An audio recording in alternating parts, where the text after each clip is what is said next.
Good morning, and wake up, wake up, wake up. It's your boy, Vincent E. Gray with Be Invincible. I have your morning motivational snackable. Now, you may be wondering, what are motivational snackables? They're words of wisdom to help you win in life. And so I have some principles that I truly believe that will enhance the quality of your life. This is going to be a good one, especially if you're in high school or college. You really need to listen to this. All right, so here we go. So before we jump into our conversation, you know the routine. Go get your school supplies. Go get your pen, get your notebook. You're about to take some notes, or you can open up your note apps and take these notes. All right, so here we go. So I want to start off by telling you there was a gentleman who I just graduated from business school, right? You see your boy, I just graduated from Wharton Business School, and he had just graduated from business school, and him and his grandfather, they was walking down New York City. They was in the downtown area of New York City, and all of a sudden the grandfather said, "Grandson, did you hear that?" Granddad was talking like Mr. Miyagi. "Grandson, did you hear that?"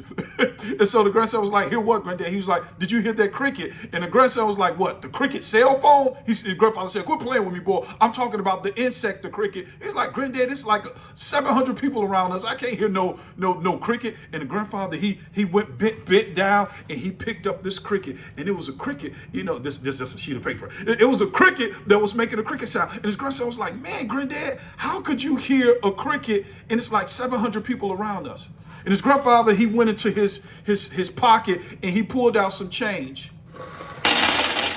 And he dropped the change, and it was like 70 people. They turned around, they started gazing, and they saw the change on the ground, and they grabbed the change. And so the grandson was like, "Okay, Granddad, what are you trying to say?" And the grandfather said, "People will always hear what they're tuned into." He said, "Grandson, the only reason why you was able to hear the money is because your mind is tuned in to money." He said, "The only reason I was able to hear the cricket or hear nature is because my mind is tuned into nature." I want to ask you a question on today. What is your mind tuned into? What are you tuned into? For my college students, my high school students, are you tuned into your teacher, or are you tuned into TikTok? What are you tuned into? Are you tuned into excuses, or are you tuned into execution? Are you tuned in to your career, or are you tuned into chilling? What are you tuned into? And for some of these parents, are you tuned into your children? Do you know what they're doing? I was talking to one parent the other day. They said if they wouldn't have went into their room, the daughter had a razor in her hand.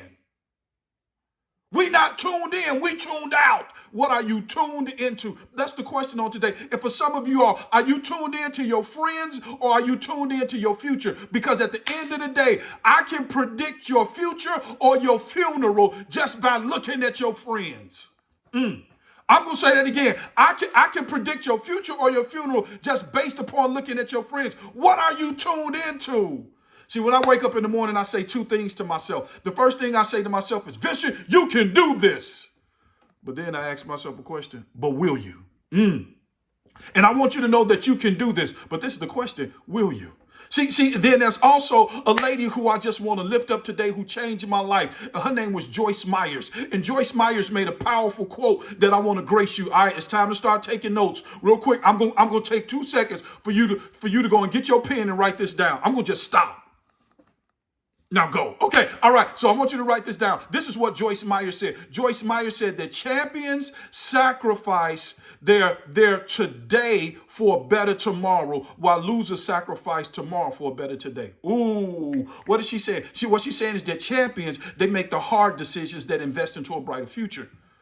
But when it comes to the losers, they sacrifice their dreams and their goals for comfort. And that's too high of a price to pay. I'm telling you, I need you to tune in. That's it. I need you to tune in on the day. I'm gonna tell you this last story, and then I'm done. And then we about to get ready to move this train into the station. All right. When I was in college, they used to have this thing called Diversity Day. Diversity Day is that students, they had to connect with individuals who were of a different race or ethnicity. And so I remember I was sitting down. I was talking to one gentleman who was an Asian, another gentleman who was Caucasian. And the Caucasian guy said, "When I graduate from Benedictine University," that's in Naperville. "When I graduate from Benedictine University," he said, "I'm going to start my own lawnmowing company." So I'm trying to be funny. I was like, "Do you even have a lawnmower?" He was like, "Nope, but when I graduate, I'm going to have several." I was like, "Dude, whatever." Then it was an Asian guy said, "When I graduate from Benedictine, I'm going to start my own computer company." I was like, "Do you have any computer skills?" He said, "I don't have none right now, but when I graduate, I'm going to have some." I'm like, "Dude, going somewhere." They said, "Vincent, what you going to do when you graduate?" And I was trying to be funny. But what was funny became a self-fulfilling prophecy. I said, I'm going to fill out an application trying to work for one of you guys. And we all just laughed. Fast forward 10 years later. The gentleman who said that he was going to start the lawnmower service, he's a multimillionaire after 10 years. The gentleman who said he was going to start the computer company, he became a millionaire. Okay, listen, let's hear your story. What happened? After 10 years, I was still looking for a job. I wasn't tuned in. And I'm telling you, when you're not tuned in, you're going to always need a tune-up. What am I trying to say on today? You will always find what you focus on. I want you to do one thing for me. Get focused. That's all I have for you on today. My name is Vincent E. Gray with Be Invincible. As always, never let what your eyes see determine what your heart believes. All right? And I want you to know, don't enjoy your day. Make sure that your day enjoy you. I'm about to say it. Now go be successful. Stay focused, young people.